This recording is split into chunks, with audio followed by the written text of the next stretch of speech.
Santiago Elinkis, emprendedor y tecnólogo, fundador y CEO de OfficeNet y otras empresas como Restorando, Sirena, Trocafone y Quasar Builders. Santiago es licenciado en Economía, graduado de la Universidad de San Andrés, columnista del programa radial Basta de Todo y de la revista del diario La Nación. Autor de libros como Pasaje al Futuro y Guía para sobrevivir al presente. Reconocido como personalidad destacada de la ciencia y la tecnología por la ciudad de Buenos Aires, entre otras distinciones.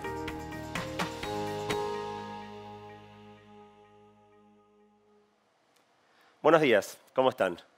Bueno, en el próximo rato vamos a hablar acerca de inteligencia artificial. Y tal vez algunos estén pensando, otra vez inteligencia artificial, porque justo la semana que viene se cumple un año de que se lanzó ChatGPT. Y en el último año seguramente habrán escuchado hablar un montón acerca de este tema, porque por primera vez la inteligencia artificial de repente tuvo presencia en los medios masivos.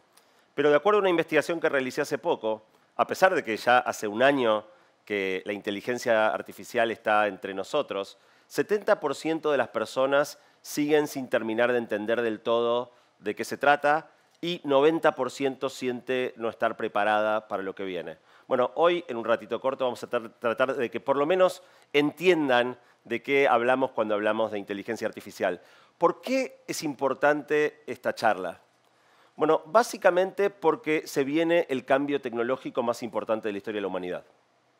Y si alguno está pensando, bueno, Santiago, no seas exagerado, para la telefonía móvil, internet. Sí, por supuesto, esos han sido enormes cambios. Acuérdense cuando vivíamos sin celular, incomunicados todo el día, o cuando uno no disponía de una red para acceder a todo el conocimiento en todo momento. Bueno, esos cambios han sido extraordinarios, pero este es todavía mayor. Y no solo va a ser más grande, también va a ser mucho más rápido. Internet, aunque no parezca, tiene 30 años ya, 3 décadas. Y sin embargo, todavía siguen habiendo muchísimas charlas de transformación digital y las compañías siguen intentando adaptarse a una tecnología que llegó hace 30 años. La inteligencia artificial no nos va a dar ese tiempo. Este cambio viene y viene en los próximos 5, máximo 10 años. Aquellas personas y organizaciones que no logren adaptarse a tiempo van a tener serios problemas para moverse hacia adelante. Y entonces, bueno, quiero tratar de compartir un poco con ustedes de qué hablamos cuando hablamos de inteligencia artificial. Este no es un campo nuevo. El arranque de la inteligencia artificial se remonta a la Segunda Guerra Mundial, los esfuerzos de Alan Turing y el gobierno británico por descifrar el código Enigma, el que utilizaban los nazis para comunicarse mensajes militares. Y por 70 años no avanzamos prácticamente nada. Por eso llegó un momento donde hablar de inteligencia artificial era casi hablar de un blef, como los autos voladores. Estas cosas de las que se habla, pero al final del día nunca pasa nada. Hasta que hace unos años atrás empezaron a pasar cosas. Las máquinas empezaron a aprender. Las personas tenemos 3 maneras de aprender. La primera manera es estudiar.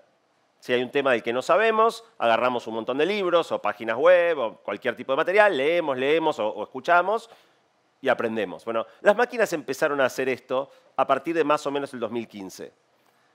Usando redes neuronales, si uno alimenta, pongamos 2 ejemplos, si uno alimenta una máquina con millones y millones y millones de imágenes de resonancias magnéticas, tomografías y radiografías de personas con diferentes lesiones traumatológicas y proporciona con cada una de estas imágenes un diagnóstico que realizó un médico, una médica humana, mirando esa imagen y diciendo, bueno, acá hay una distensión ligamentaria, acá hay una ruptura del ligamento cruzado anterior.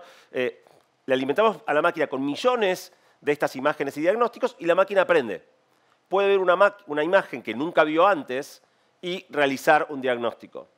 Esto puede parecer no demasiado interesante porque al final del día la máquina no está haciendo otra cosa que aplicar el conocimiento que ya tenían los seres humanos. Pero es más interesante de lo que parece porque la máquina puede alcanzar habilidad sobrehumana para esta tarea. Es decir, puede empezar a diagnosticar lesiones que ningún humano era capaz de ver. Ahí empieza a aparecer la primera cosita interesante. El segundo ejemplo que quiero darles de esta manera de aprender de las máquinas, imaginen que tuviéramos una base de datos con millones y millones, insisto con la cantidad porque obviamente para entrenar bien estos modelos hacen falta enormes volúmenes de datos. Imagínense que tuviéramos una base con millones y millones de imágenes de animales y seres humanos que se tomaron el trabajo de decir, bueno, esto es un perro, esto es un gato, esto es un elefante, esto es un león. Si alimentamos una red neuronal con esos datos, lo mismo que les decía antes, después le mostramos una imagen de cualquier animal y la red neuronal reconoce de qué animal se trata. De nuevo, esto puede parecer no tan impresionante, pero sí lo es. Porque si ustedes lo piensan, la imagen de un gato visto de arriba no se parece en nada a la imagen de un gato visto de frente. Poder reconocer un gato, un perro, un león, en todas sus posibles visualizaciones y variantes, vivo, muerto, saltando, dormido, dibujado, solo el rostro, el cuerpo completo, es sumamente sofisticado. Implica extraer todos los secretos de la gatitud, de qué hace gato a un gato. Bueno, esto ya tiene 7, 8 años que las máquinas vienen pudiendo hacer esto. Pero hay una segunda forma que tenemos los seres humanos de aprender, y la quiero ejemplificar con este objeto, perdón, este objeto que pueden... No, ¿dónde está? Ahí, acá. Este objeto, si van a una de esas ferias artesanales y compran uno de estos y se lo entregan a una persona que nunca lo vio, lo desarman y hay que volver a armarlo. No sabemos cómo hacerlo, no se puede estudiar. Aprendemos por ensayo y error, empezamos a probar cosas hasta que vamos encontrando cuáles son las estrategias que funcionan y después de un rato, 10 minutos, media hora, ¡trac!, logramos armar la figura de nuevo. Bueno, las máquinas también empezaron a hacer esto y el mejor ejemplo está en sus celulares. Si ustedes usan Instagram o TikTok, sobre todo TikTok resulta más claro, ¿no? Cuando uno empieza a usar TikTok, los primeros días te muestra videos que decís, ¿qué me está mostrando? O sea, esto no tiene nada que ver conmigo. Pero cada vez que salteás uno, le das me gusta, lo compartís con amigos, dejás un comentario, el sistema va aprendiendo, el algoritmo va aprendiendo de qué es lo que te interesa a vos. Después de unos 4 días, ocurre algo mágico. Hay un momento donde decís, me sacó la ficha, entendió todo, sabe perfectamente lo que me conoce mejor que muchos de mis personas más cercanas y más queridas. ¿Cómo obtuvo el algoritmo ese conocimiento? Por ensayo y error. Acá no hay datos de entrenamiento, acá lo que hay es justamente prueba y error y ir encontrando cuáles son las estrategias que funcionan. Las máquinas también están haciendo esto increíblemente bien, como TikTok lo demuestra. Pero hay una última manera que tenemos los humanos de aprender y es por extrapolar nuestro conocimiento de un dominio a otro. Así como hoy las inteligencias artificiales pueden generar imágenes o hacer ciertas tareas en un dominio muy específico, las personas podemos ir llevando ese conocimiento de un dominio a otro. Un lindo ejemplo de esto son, por ejemplo, casi todos los tenistas son grandes golfistas. ¿Por qué? Bueno, evidentemente hay muchas de las habilidades que permiten jugar bien al tenis que se extrapolan con bastante facilidad al golf. No al automovilismo, no a otras disciplinas deportivas. Entre el tenis y el golf, casi todos los tenistas juegan bien al golf. No es tan raro. En definitiva, hay ciertas cosas que si las sabes hacer bien te preparan mejor para hacer otras. Bueno, ese es el último gran hallazgo de las máquinas y es el que ocurrió un año atrás con la salida de ChatGPT. Y quiero brevemente describirles cuál es este logro. Básicamente, GPT es un experimento parecido al que les decía. ¿Qué pasa si le damos millones y millones de algo a una red neuronal para que aprenda? ¿Cuál fue ese algo? Ese algo fue todo el texto que produjimos los humanos a lo largo de la historia que hoy está digitalizado en Internet. Que no es solo texto reciente, en Internet están las obras de Platón o de Aristóteles o de Shakespeare. Todo el conocimiento humano digitalizado y acumulado a través de los siglos. Y le pidieron a esta red neuronal, la entrenaron de una manera muy interesante. Le daban oraciones a las que les quitaban una palabra. Y lo que la red neuronal tenía que hacer es adivinar qué palabra estaba faltando en ese lugar. Igual que TikTok, al principio tiraba medio al azar, intentos bastante fallidos, pero por ensayo y error iba aprendiendo. En algún momento empezaba a descubrir cuáles eran las estrategias que funcionaban. Y después de millones y millones y millones y millones de intentos, que en escala computacional puede tomar algunos días, llegaba un momento donde la máquina aprendía. Cuando uno puede, en base a una oración a la que le falta una palabra, identificar cuál es la palabra más probable que tiene que ir ahí, así como había que entender los secretos de la gatitud, esto implica entender de manera muy profunda todos los secretos del lenguaje. Y eso es lo que logró ChatGPT. Implica entender la morfología del lenguaje, que hay sustantivos, adjetivos, verbos, que el adjetivo suele ir después del sustantivo, pero a veces puede ir antes, y el artículo masculino, femenino, neutro, singular, plural, todas las variables que pueden tener las palabras. Pero también las relaciones entre esas palabras, la gramática y la sintáctica. Cómo armamos una oración que sea coherente y exprese una idea.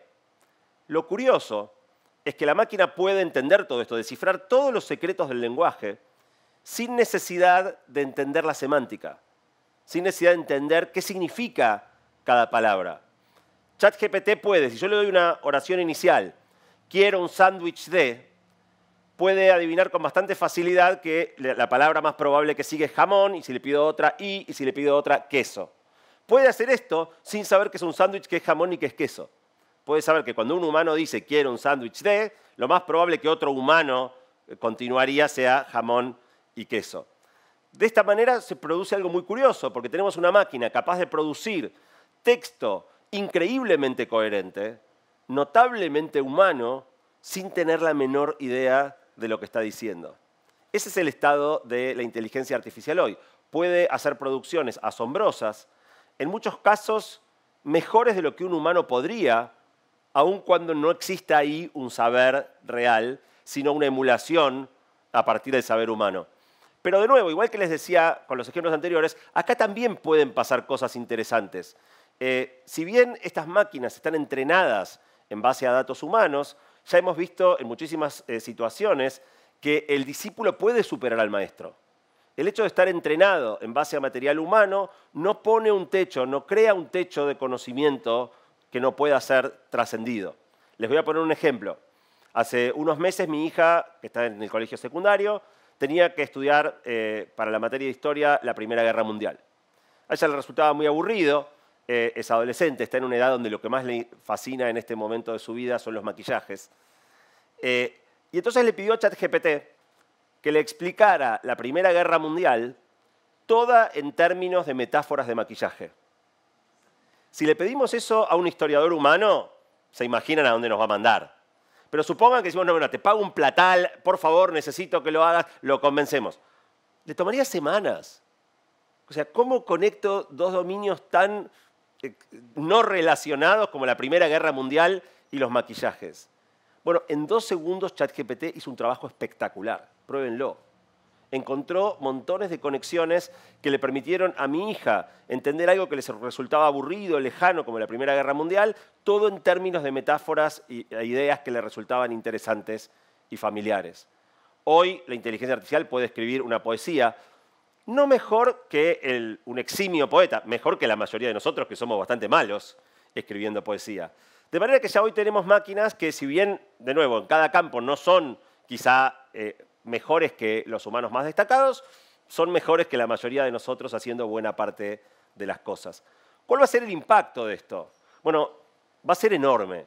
Va a haber un enorme impacto en la educación, un enorme impacto en el trabajo, en todos los órdenes de nuestra vida profesional y personal. Pero sobre todo, porque siempre que hablábamos de inteligencia artificial, hablábamos, digo, lo que esperábamos cuando hace 5 o 10 años hablábamos de inteligencia artificial, eran máquinas que automatizaran tareas, ¿no? Gente como Bill Gates diciendo los robots se van a quedar con la mayoría de los trabajos, Elon Musk diciendo los robots van a hacer todo mejor que nosotros. Robots no eran necesariamente humanoides, puede ser un software, un robot. Ahora, la realidad es que esperábamos que los que se vieran en algún sentido condicionados en su trabajo fueran aquellos que realizaban tareas más rutinarias, más repetitivas. Bueno, ahora que llegó la inteligencia artificial, lo que nos encontramos es con algo completamente diferente. Lo que hace increíblemente bien es crear. Crear imágenes, crear textos, escribir poesías, hacer gacetillas de prensa, escribir crónicas deportivas. Todo lo contrario de lo que imaginábamos que las máquinas iban a poder hacer. Y esto nos plantea un desafío enorme. ¿Cómo incorporar esto en nuestra vida? Bueno, a mí para eso me gusta usar la metáfora de un instrumento musical. Si ustedes están de acuerdo a la estadística que yo encontré, 80% de los que me estén mirando en este momento van a haber usado hasta acá poco o nada las herramientas de inteligencia artificial disponibles. Úsenlas. Pero claro, esto se parece un poco, decía, a un instrumento musical, ¿no? Imagínense que a mí me dan una guitarra. Yo no sé tocar la guitarra. Si yo deslizo mis uñas por las cuerdas, va a salir sonido. Ahora, difícilmente salga algo que valga la pena escuchar. Esta misma guitarra que yo no sé tocar y de la que obtengo sonido poco armónico, se la das a alguien que sabe tocar la guitarra y te hace un solo, te toca una cosa espectacular. Bueno, con la inteligencia artificial pasa algo parecido. Cuando la empiecen a usar, si no saben usarla, por ahí los sonidos que van a obtener no van a ser tan agradables, los sonidos digo metafóricamente. Pero bueno, uno va aprendiendo. Y la buena noticia es que es mucho más fácil de aprender a usar de lo que, por ejemplo, sería un instrumento musical que toma años de práctica usar bien. Les recomiendo que empiecen a familiarizarse con esta herramienta ya. ¿Por qué? Porque realmente no se trata de que la inteligencia artificial vaya necesariamente a reemplazar los trabajos humanos, pero sí casi con seguridad las personas que sepan utilizar inteligencia artificial van a reemplazar en los trabajos a aquellas que no. Quiero cerrar hablando de un riesgo que se presenta en el horizonte. Y para ilustrarlo, quiero hacer un ejercicio mental. Imagínense que pudiéramos traer al presente a un cavernícola nacido hace 10.000 años. Obviamente tendría enormes problemas para arreglárselas en el mundo de hoy. No entendería el lenguaje, no entendería los códigos, no sabría qué quiere decir cuando le guiñan un ojo o cuando le tienden la mano para saludarlo, no sabría cómo subirse a un ascensor y qué hacer. Pero seguramente sobreviviría. Hagamos ahora el ejercicio mental contrario.